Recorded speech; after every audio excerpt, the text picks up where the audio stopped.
What's up guys, my name is Fran and welcome back to the channel, and in today's video we're going to be checking out quite the interesting piece of technology. This is going to be my review of the Kwilt.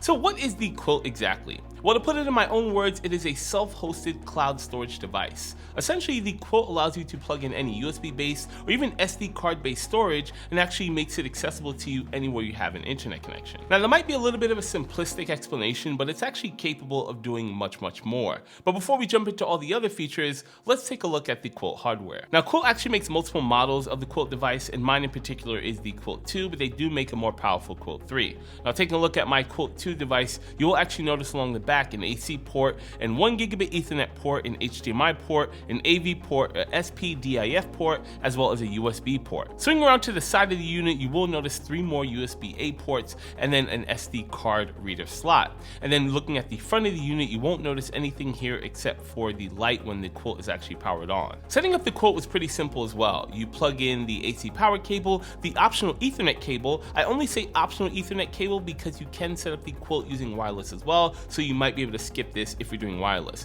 And then also you plug in some sort of USB storage device. Now, really conveniently, Kwilt does include a 16 gigabyte thumb drive inside of the box, but you can plug in your own storage as well. Speaking of storage, the Kwilt is capable of reading multiple storage formats. In particular, it is capable of reading FAT32, NTFS, exFAT, HFS+, as well as EX4 and EX3. Now, once you've got your Kwilt hardware set up, it is now time to set up the software on the Kwilt. And the way you actually control that is through a companion application that works for both Android and iOS. You can find it in either one of the app stores. Once you have the Kwilt application installed, setup is really simple. First, you're going to actually create an account using your email address. Then you're going to go ahead and follow these steps to set up your actual Kwilt device.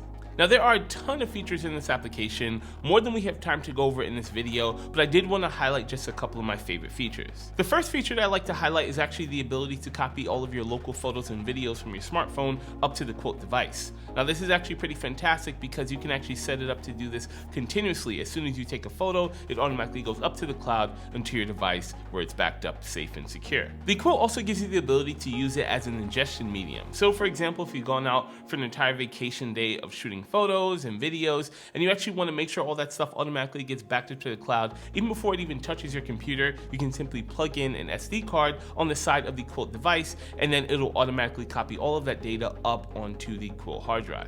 Also within the application, you have the ability to simply just browse your storage mediums on your Kwilt device. So this is actually a really quick and fast way to access files that may or may not be photos and videos. There might be PDFs, etc. You do have the ability to access them from anywhere using the Kwilt application.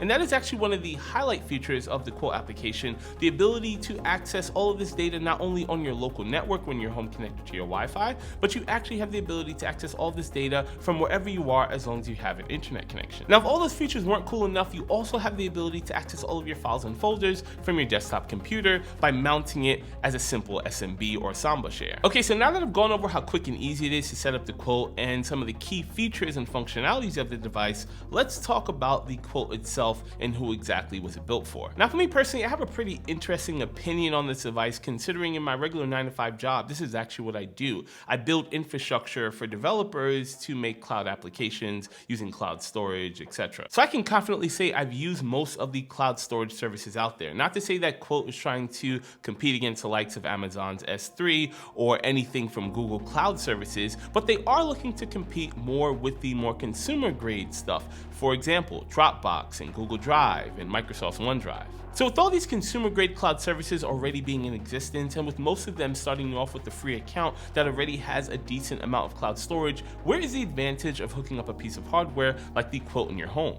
Well, Kwilt actually puts the advantages right there in their box. I mean, it says it right here. No limits, no hacks, no fees. When it comes to all three of these areas, the Kwilt has an advantage. You can pretty much have as much bandwidth as you want with as much storage as you have, although I'm sure there's some sort of hardware limitation when it comes to that, but you can have a ton without any extra fees based on the fact that it is your own hardware, so you're not paying someone as a service to actually continuously serve up that data. These Kwilt home cloud storage devices are actually pretty fantastic pieces of hardware, with the Kwilt 2 retailing for about $90 and the Kwilt 3 retailing for about $150. $50. They're both on sale on the Kwilt website, by the way. I'll leave a link to it in the video description below. So I know the more technically inclined are probably thinking to themselves after hearing those price tags, $90 to $150 is quite a bit more than $35 to pick up a Raspberry Pi, throw Linux on it, and actually set yourself up with the ZFS Samba server. But the advantage you're actually getting with the Kwilt device is actually giving you the ability to access your data from anywhere using the companion application without opening your firewall ports, and then also the actual companion application yourself.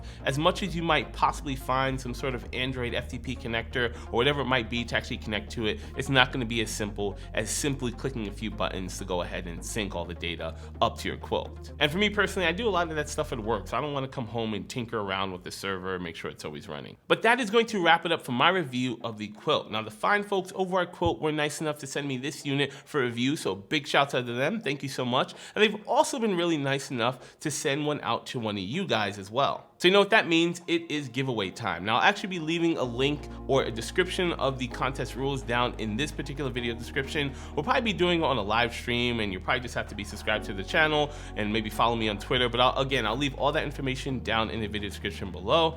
And that is going to be it for this video. If you guys have any questions about the Kwilt or anything technical at all, as always, feel free to leave a comment down in the comment section below. Also, while you're down there, if you like these kind of videos and you want to see more like it, slam on that like button. And if you aren't already subscribed to the channel, don't forget to subscribe, especially so you don't miss out on that giveaway.